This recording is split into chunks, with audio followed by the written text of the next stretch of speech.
পৃথিবীর কোনো শক্তি ঠেকাতে পারবে না ফেব্রুয়ারি জাতীয় নির্বাচন, বললেন প্রেস সচিব। ঝটিকা মিছিল বন্ধে কঠোর ব্যবস্থা। নির্বাচন বাধাগ্রস্ত করতে অপচেষ্টা চালানো হচ্ছে, অভিযোগ সালাউদ্দিনের। সম্প্রীতি বিনষ্টের চেষ্টা বিএনপিও শক্ত হাতে দমন করবে। ডাকসু নির্বাচনের শেষ দিনের প্রচারণায় সরগরম ক্যাম্পাস। গেস্ট রুম সংস্কৃতি ফিরতে দেবে না ছাত্রদল, প্রভাবিত করার অভিযোগ শিবিরের।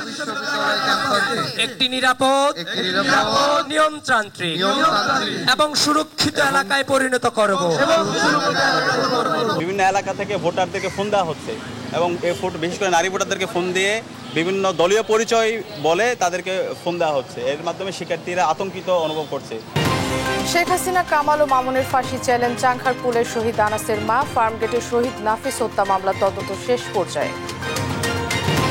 এবং ঢাকা দক্ষিণ সিটি কর্পোরেশনের দুদকের অভিযান। ভুয়া তেলের বিলে 5 কোটি টাকা আত্মসাতে জড়িত গাড়ি চালক থেকে ঊর্ধ্বতন কর্মকর্তারা।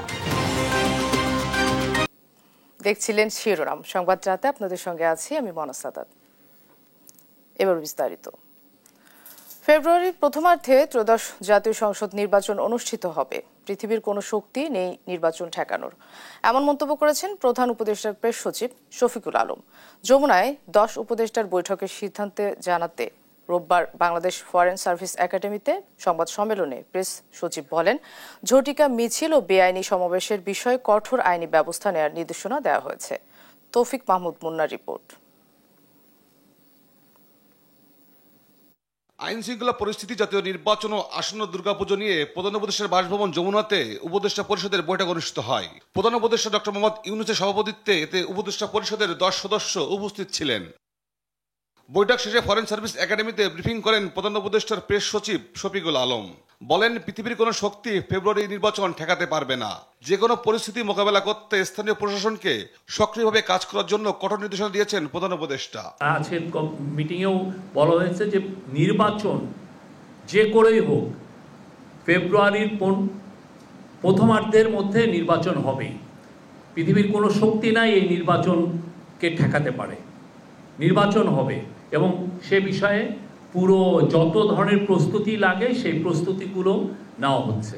ঝটিকা মিছিল ও বেআইনি সমাবেশের বিষয়ে কঠোর আইনি ব্যবস্থা নেওয়া হবে জানিয়ে প্রেস সচিব বলেন, দুর্গাপুজো নির্বিঘ্ন করতে আগে থেকে নিরাপত্তা উদ্যোগ নেওয়ার নির্দেশনা দিয়েছেন প্রধান উপদেষ্টা।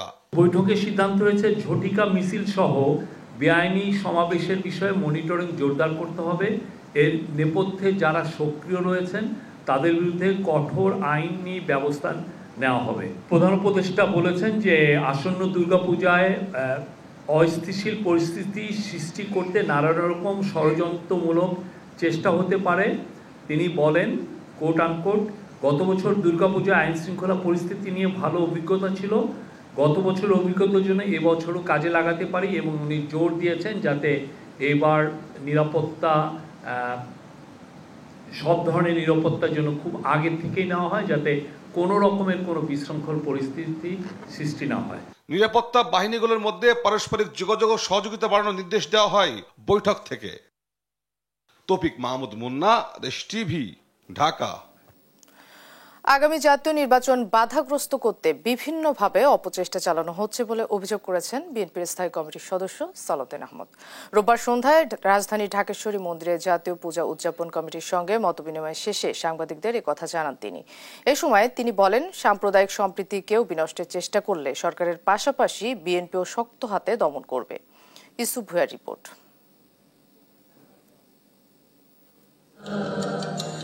বাংলাদেশ জাতীয়তাবাদী দল বিএনপির ৪৭তম প্রতিষ্ঠাবার্ষিকী উপলক্ষে রোববার বিকেলে রাজধানীর কাকরাইল ডিপ্লোমা ইঞ্জিনিয়ারিং ইনস্টিটিউট হলে আলোচনা সভার আয়োজন করে জাতীয়তাবাদী কর আইনজীবী ফোরাম।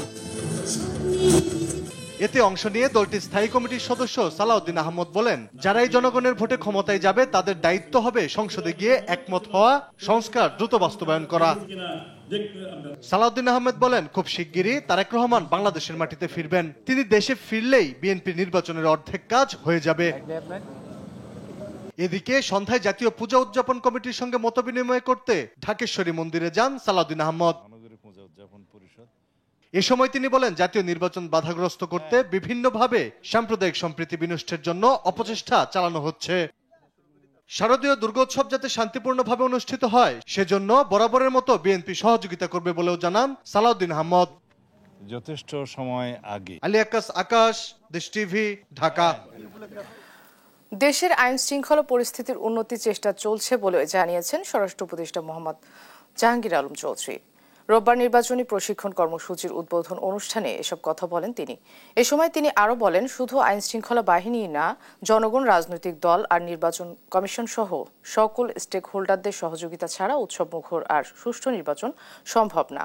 যতই চাপ আসুক না কেন, নির্বাচনের আগে লটারির মাধ্যমে পুলিশের বদলি ও পোস্টিং দেওয়া হবে বলেও জানান তিনি।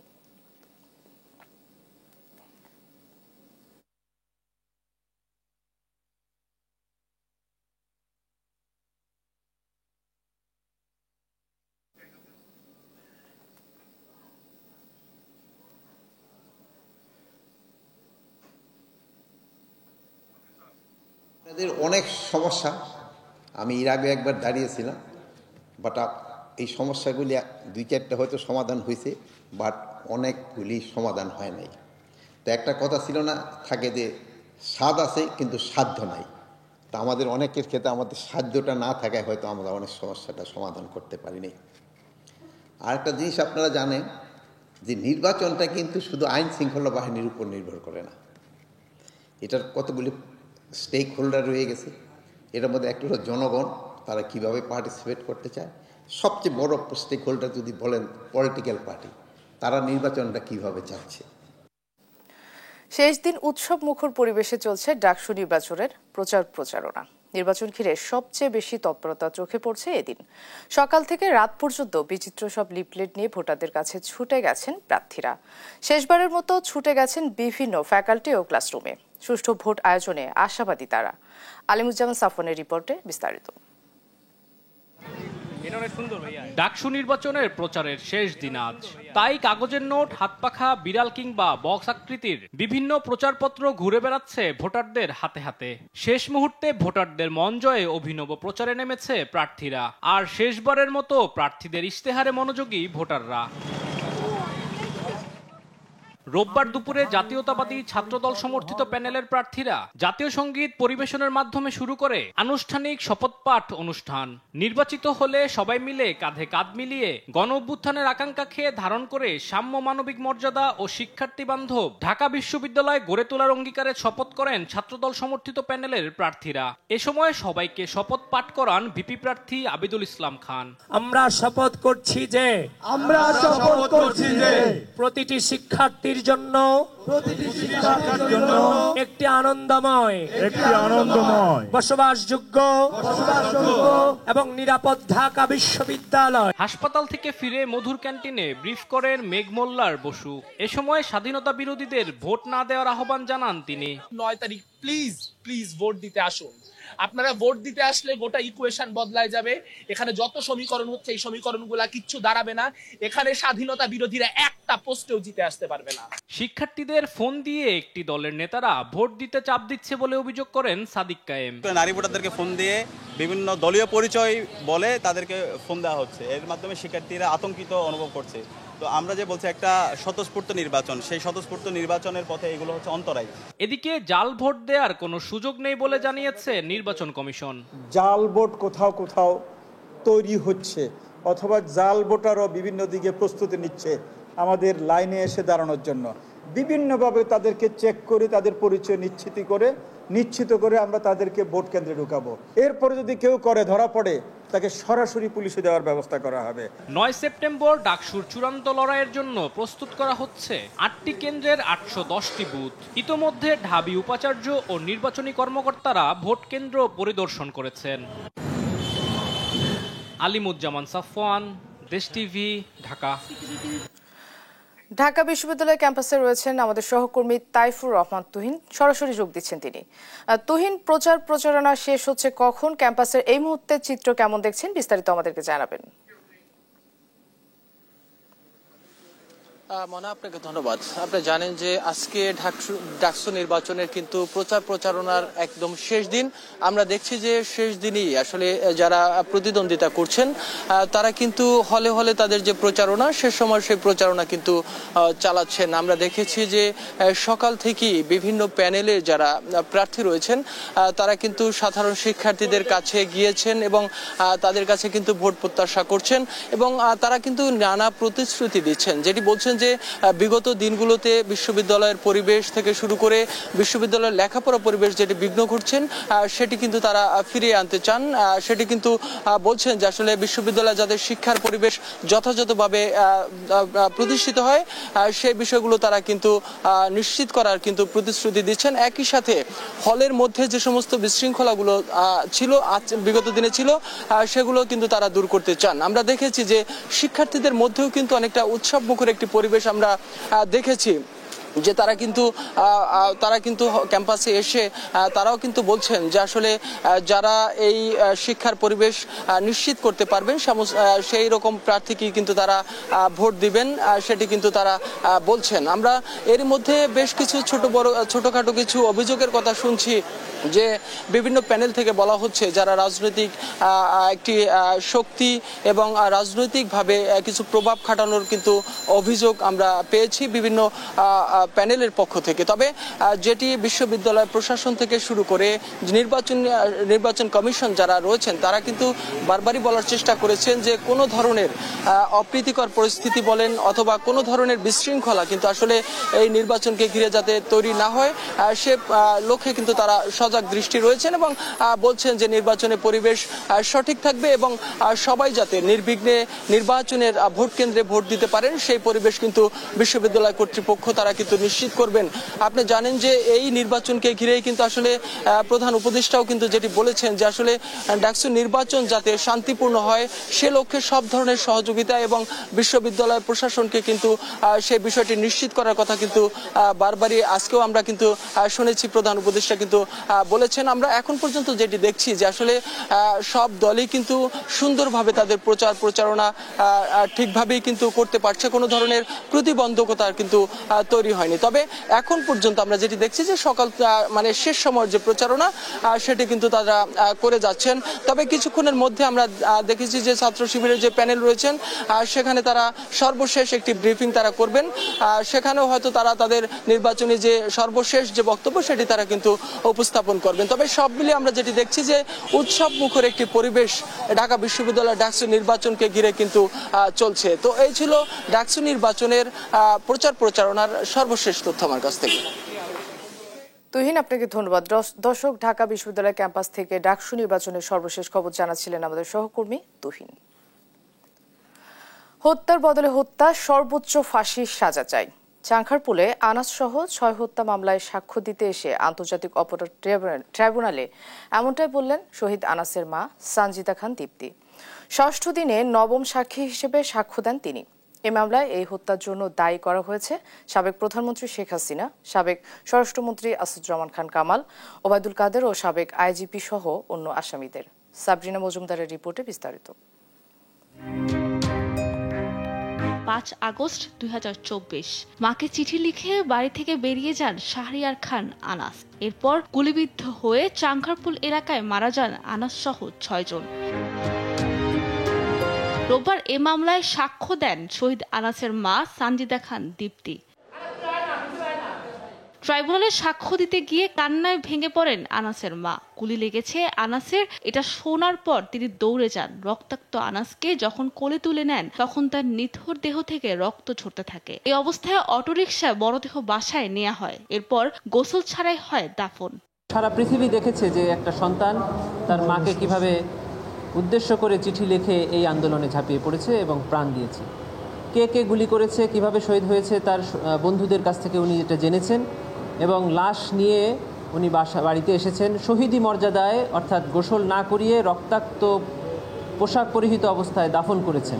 এ সময় তিনি হত্যার পরিবর্তে হত্যার দাবি করায় শেখ হাসিনা, আসাদুজ্জামান খান কামাল ও চৌধুরী আব্দুল আল মামুনের ফাঁসির দাবি করেন। সাবেক স্বরাষ্ট্রমন্ত্রী, সাবেক সেতুমন্ত্রী ওবায়দুল কাদের, সাবেক আইজিপি এবং তৎকালীন এখানে পুলিশের যারা কর্মরত ছিলেন, ডিএমপি কমিশনার, উপকমিশনার, সেখানকার একজন ইন্সপেক্টর এবং 3 জন যারা সরাসরি গুলি করেছে কনস্টেবল, তাদের নাম উনি উল্লেখ করেছেন। এদিকে শেখ হাসিনার বিরুদ্ধে জুলাই গণহত্যার 2 নম্বর সাক্ষী ছিলেন লেখক গবেষক বদরুদ্দিন ওমর। প্রসিকিউশন বলছে তার জবানবন্দি এরই মধ্যে গ্রহণ করেছে তদন্ত কর্মকর্তা। এটি ট্রাইব্যুনালে দাখিল হবে কিনা সিদ্ধান্ত নেবেন চিফ প্রসিকিউটর।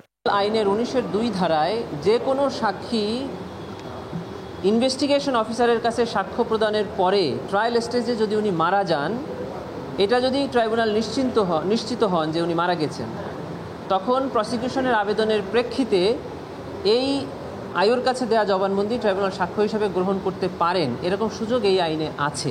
এদিকে ফার্মগেটের শহীদ নাফিস হত্যা তদন্ত শেষ পর্যায়ে বলে ট্রাইব্যুনালকে জানিয়েছেন প্রসিকিউশন। সেই সঙ্গে চট্টগ্রামের ওয়াসিম হত্যা মামলায় ফজলে করিম চৌধুরী সহ 15 আসামির বিরুদ্ধে 12 অক্টোবরের মধ্যে তদন্ত শেষ করার নির্দেশ দিয়েছেন ট্রাইব্যুনাল। সাবরিনা মজুমদার, দেশ টিভি, ঢাকা। সংসদীয় আসনে সীমানা পুনর্বিন্যাসের প্রতিবাদে ব্রাহ্মণবাড়িয়ায় ঢাকা সিলেট সড়ক অবরোধ কর্মসূচি পালন করেছেন স্থানীয়রা। এছাড়াও পাবনা 1 আসন পুনর্বহাল এবং ফরিদপুর 4 আসনের 2টি ইউনিয়ন অন্য আসনে অন্তর্ভুক্ত করার প্রতিবাদে সড়ক অবরোধ করেন স্থানীয়রা। প্রতিনিধিদের তথ্যচিত্রে শামীম হোসেনের রিপোর্টে বিস্তারিত। সংসদীয় আসনের সীমানা পুনর্নির্ধারণের দাবিতে দেশের কয়েকটি স্থানে বিক্ষোভ ও অবরোধ কর্মসূচি পালন করা হয়েছে। ব্রাহ্মণবাড়িয়া 3 আসনের অন্তর্গত 2টি ইউনিয়নকে ব্রাহ্মণবাড়িয়া 2 আসনে অন্তর্ভুক্ত করার প্রতিবাদে রোববার বেলা 11টা থেকে ঢাকা সিলেট মহাসড়কের বিজয়নগর উপজেলার চান্দুরা বাস স্ট্যান্ড এলাকায় অবরোধ করে স্থানীয়রা। এ সময় বক্তারা বলেন, বিজয়নগরকে ষড়যন্ত্রের অংশ হিসাবে চান্দুরা ও বুধন্তি ইউনিয়নকে ব্রাহ্মণবাড়িয়া 3 আসন থেকে কেটে ব্রাহ্মণবাড়িয়া 2 আসনে যুক্ত করা হয়েছে। এর ফলে প্রশাসনিক এবং অর্থনৈতিকভাবে ক্ষতিগ্রস্ত হবে 2 ইউনিয়ন। যদি আমাদেরকে সরলের সাথে নেওয়া হয় তাহলে আমাদের প্রশাসনিক সুবিধা হইতে আমরা বঞ্চিত হব এবং ভৌগোলিক, সামাজিক, রাজনৈতিক সকল অবস্থা থেকে আমরা বঞ্চিত হব। ব্যক্তির স্বার্থের কাছে গণস্বার্থ কোনোদিনও হাঁটতে পারে না। নির্বাচন কমিশন তাদের এই সিদ্ধান্ত পুনর্বিবেচনা করবে, এই আহ্বান জানাই। ব্রাহ্মণবাড়িয়া সদর এবং বিজয়নগর যে 3 আসন যেভাবে ছিল আমরা পূর্বের অবস্থায় সেভাবেই থাকতে চাই। অবরোধের কারণে যান চলাচল বন্ধ হয়ে ঢাকা সিলেট মহাসড়কের 2 পাশে অন্তত 10 কিলোমিটার এলাকা জুড়ে তীব্র যানজট সৃষ্টি হয়। নির্বাচন কমিশনের দেয়া আসন পুনর্বিন্যাসের অংশ হিসেবে ফরিদপুর 4 আসনভুক্ত ভাঙ্গা উপজেলার আলগি এবং হামিরদি ইউনিয়নকে ফরিদপুর 2 আসনভুক্ত করার প্রতিবাদে ফরিদপুরের ভাঙ্গায় এক্সপ্রেসওয়ের গোল চত্বরের নিচে অবস্থান কর্মসূচি পালন করেন বিএনপির নেতাকর্মীরা। 12টি ইউনিয়ন থেকে 2টি ইউনিয়ন কেটে নগরকান্দার মধ্যে দিয়ে নির্বাচনী এলাকা গেজেট প্রকাশ করার প্রতিবাদে আমাদের ভাঙার মানুষের একটি দাবি, এই ভাঙাকে অঙ্গচ্ছেদ করা যাবে না, কোন ইউনিয়ন অন্য থানায় যাবে না। এদিকে পাবনা 1 সংসদীয় আসন পুনর্বহালের দাবিতে ঢাকা পাবনা মহাসড়ক অবরোধ করে বিক্ষোভ করেছেন বিএনপির নেতাকর্মীরা। এ সময় আসন পুনর্বহাল না হলে বৃহত্তর আন্দোলনের হুঁশিয়ারি দেন তারা। এদিকে বাগেরহাটের 4টি সংসদীয় আসনের মধ্যে একটি কমিয়ে জেলায় 3টি সংসদীয় আসন করে সীমানা চূড়ান্ত করে গেজেট প্রকাশের প্রতিবাদ এবং 4টি আসন বহাল রাখার দাবিতে জরুরি সংবাদ সম্মেলন করেছে সর্বদলীয় সম্মিলিত committee. Shamim Hossain, news desk, দেশ টিভি। আন্দোলনে 40 দিন কার্যক্রম বন্ধ থাকলেও ঢাকা দক্ষিণ সিটি কর্পোরেশনে 5 কোটি টাকা তেল খরচ দেখানো হয়েছে। অভিযানে এই অভিযোগের প্রাথমিক সত্যতা পেয়েছে দুদক। তারা জানিয়েছে, ড্রাইভার থেকে ঊর্ধ্বতন কর্মকর্তা পর্যন্ত এই দুর্নীতিতে জড়িত। সংশ্লিষ্ট পরিবহন বিভাগ এ বিষয়ে সদুত্তর দিতে পারেনি। ফজলা আদিত্যের রিপোর্ট। বিএনপি নেতা ইশরাক হোসেনকে মেয়রের দায়িত্ব বুঝিয়ে দেওয়ার দাবিতে আন্দোলনের কারণে মে ও জুন মাসে 40 দিন নগর ভবনের কার্যক্রম বন্ধ ছিল। দুদকে আসা অভিযোগে বলা হয়, সেই সময় অনেক কর্মকর্তা অফিসে না থাকলেও তাদের বরাদ্দ করা গাড়ির বিপরীতে প্রতিদিন 14 থেকে 15 লিটার তেল খরচ দেখানো হয়েছে। প্রতি মাসের মতো তখনও জ্বালানি খাতে খরচ দেখানো হয় প্রায় 5 কোটি টাকা। রোববার দুর্নীতির এই অভিযোগে নগর ভবনে অভিযান চালায় দুদকের 2 সদস্যের একটি দল। এ সময় নথিপত্র জব্দ ও ড্রাইভারদের জিজ্ঞাসাবাদে জ্বালানি বিলের অনিয়মের প্রাথমিক সত্যতা পায় তারা। বিলটা যখন প্রাথমিকভাবে জমা দেওয়া হয়, সাবমিট করা হয়, তখন পরিবহন কর্মকর্তারা সেটা অনুমোদন করেন। এভাবে হচ্ছে মানে স্তর বাই স্তর অথবা যেটাই বলেন উপর পর্যন্ত সেটা নোটশিট পর্যন্ত অনুমোদন হয়। অনুমোদন হয়ে দেন হচ্ছে বিলটা পাস হয়। তো প্রাথমিকভাবে মনে হচ্ছে যে এখানে ড্রাইভার থেকে শুরু করে উপরে ঊর্ধ্বতন যারা এখানে রয়েছেন সংশ্লিষ্ট কর্মকর্তা সবারই একটা যোগসাজশ রয়েছে বলে প্রাথমিক প্রথমে মনে হয়। অভিযানকালে পরিবহন শাখার মহাব্যবস্থাপককে পাওয়া যায়নি, তবে সহকারী ব্যবস্থাপক জানান গড়মিলের কারণ জানতে পারেন কেবল ঊর্ধ্বতন কর্তৃপক্ষ। এটা আসলে আমাদের সংশ্লিষ্ট কর্মকর্তা যারা গাড়ি ইউজ করেন, স্যাররা আপনার জ্বালানি ইস্যু করেন, এটা স্যারদের বক্তব্যটা সবচেয়ে জরুরি আর কি। আমাদের যতটুকু সম্ভব আমরা যাচাই করি, তারপর বলছি। অভিযানে জব্দ করা নথি বিশ্লেষণ করে নেওয়া হবে পরবর্তী পদক্ষেপ, জানান দুদক কর্মকর্তা। ফজলে আদিত্য, দেশ টিভি, ঢাকা। কিছু রাজনৈতিক দল জাতীয় নির্বাচনের শঙ্কা সৃষ্টি করার চেষ্টা করছে বলে মন্তব্য করেছেন বিএনপি মহাসচিব মির্জা ফখরুল ইসলাম আলমগীর। রোববার সন্ধ্যায় ঠাকুরগাঁও জেলা বিএনপির দ্বিবার্ষিক সম্মেলন স্থল পরিদর্শনে এসে মন্তব্য করেন তিনি। বলেন, যথাসময়ে নির্বাচন অনুষ্ঠিত হবে, সেই নির্বাচন জনগণের কাছে গ্রহণযোগ্য হবে। এ সময় জেলা বিএনপি ও অঙ্গ সংগঠনের নেতাকর্মীরা উপস্থিত ছিলেন।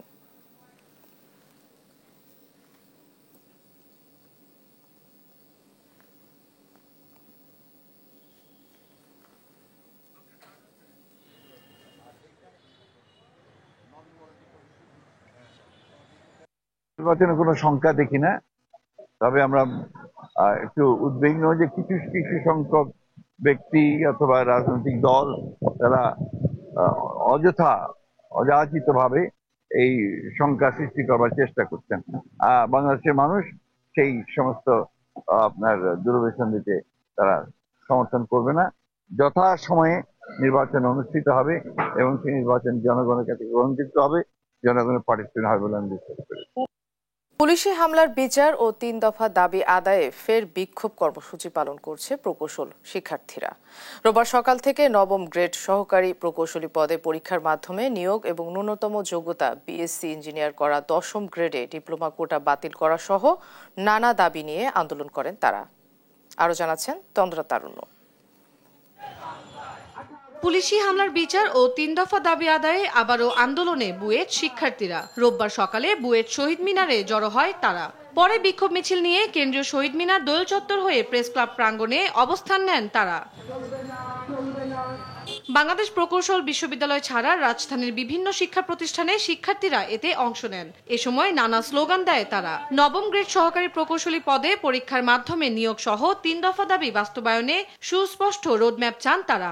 কোটা বাদ দিয়ে শুধুমাত্র পদোন্নতির মাধ্যমে নবম গ্রেডে চাকরি দেওয়া যাবে না এবং বিএসসি ছাড়া ইঞ্জিনিয়ার পদবি ব্যবহার করা যাবে না। ইতিমধ্যে দেখতে পাচ্ছি যে অনেক লম্বা একটা সময় অতিবাহিত হয়ে যাইতেছে, বাট আমরা ওদের থেকে ওইরকম রেসপন্স পাইতেছি না যে আমাদের আসলে এই ইস্যুটা তারা কিভাবে সলভ করবে। তখন ভাই তাকে স্পষ্ট ভয়েস রেকর্ডিং আছে, জবাই করে হুমকি দেওয়ার পরেও প্রশাসন এখনো কোনো পদক্ষেপ নেয়নি। আমাদের সেটার বিরুদ্ধে আমরা জবাবদিহি চাচ্ছি। দুর্নীতিমুক্ত, কোটামুক্ত, মেধার মাধ্যমে একটা নতুন বাংলাদেশ বিনির্মাণে সরকার এগিয়ে আসুক, এইটাই আমাদের মূল দাবি। গত 27 আগস্ট প্রকৌশল শিক্ষার্থীদের লং মার্চ টু ঢাকা কর্মসূচিতে ধাওয়া পাল্টা ধাওয়ার ঘটনার সুষ্ঠু তদন্তের দাবিও জানান শিক্ষার্থীরা। বাস্তবায়ন না হলে কঠোর কর্মসূচির পথে যাবেন তারা। 3 দিনের মধ্যে রিপোর্ট দেওয়ার কথা থাকলেও আজ পর্যন্ত তারা কোনো রিপোর্ট দেয়নি। আমরা পুলিশি হামলার দ্রুত বিচার চাই। আমরা যদি দৃশ্যমান কোনো অগ্রগতি না দেখি, আমরা রাজপথে যেইভাবে কথা বললে, যেই ভাষায় কথা বললে সরকারের টনক নড়বে, সরকারের দৃষ্টি আকর্ষণ করবে, আমরা সেই ভাষাতেই কথা বলবো। প্রয়োজনে আরো একটি যুদ্ধ হবে। গত কয়েক মাস ধরে 3 দফা দাবি আদায়ে আন্দোলন করে আসছে প্রকৌশলী অধিকার আন্দোলনের শিক্ষার্থীরা। তন্দ্রা তারুণ্য, দেশ টিভি, ঢাকা। জ্বালানি তেলের ক্রয় প্রক্রিয়ায় স্বচ্ছতায় গেল 1 বছরে 1,500 কোটি টাকা সাশ্রয় হয়েছে বলে জানিয়েছেন বিদ্যুৎ ও জ্বালানি উপদেষ্টা ফাউজুল কবির খান।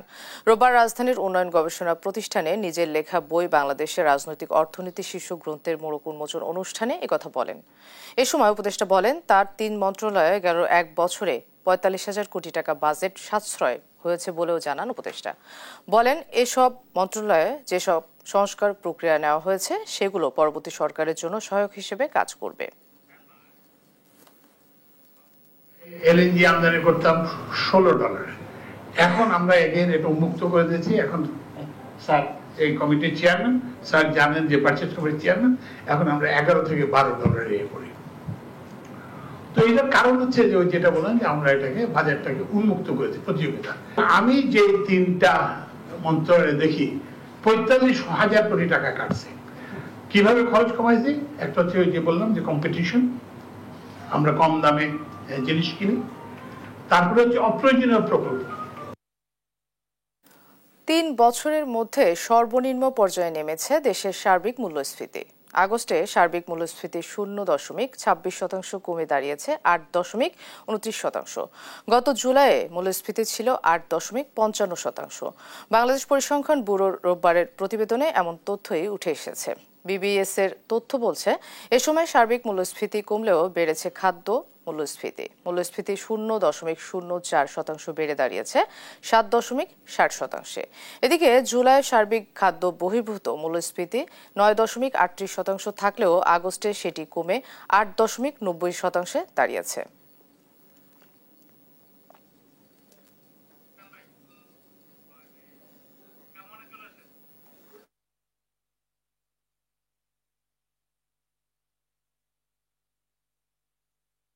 অভিনব কায়দায় তোয়ালের মাধ্যমে ইতালিতে পাচারের সময় প্রায় 6.5 কেজি কিটামিন মাদক জব্দ করেছে মাদকদ্রব্য নিয়ন্ত্রণ অধিদপ্তর। গ্রেপ্তার করা হয়েছে আন্তর্জাতিক মাদক পাচারকারী চক্রের হোতা সহ 2 জনকে। দুপুরে মাদকদ্রব্য নিয়ন্ত্রণ অধিদপ্তরের প্রধান কার্যালয়ের সংবাদ সম্মেলনে তথ্য জানান মহাপরিচালক হাসান মারুফ। জানান, গোপন সংবাদের ভিত্তিতে ফেডেক্স কুরিয়ারের সহায়তায় টঙ্গী থেকে একটি পার্সেল জব্দ করে মাদক কর্মকর্তারা। তিনি জানান, পার্সেলটি ভেতরে পাওয়া 60টি তোয়ালে পরীক্ষা করে ভয়াবহ মাদক কিটামিনের উপস্থিতি পাওয়া যায়। পরে পার্সেলের ঠিকানায় রেইড দিয়ে গ্রেপ্তার করে চক্রের 2 সদস্যকে। টাওয়েলে দ্রবীভূত অবস্থায় 6.44 কেজি ক শ্রেণীর ভয়াবহ মাদক কিটামিনের উপস্থিতি পাওয়া যায়। মোহাম্মদ মাসুদুর রহমান জিলানি, বয়স 28 বছর আনুমানিক, তাকে গ্রেপ্তার করা হয়। আটঘর বাজার এলাকায় একটি অভিযান পরিচালনা করে মোহাম্মদ আরিফুর রহমান খোকা নামে আরেকজন আসামিকে গ্রেপ্তার করে।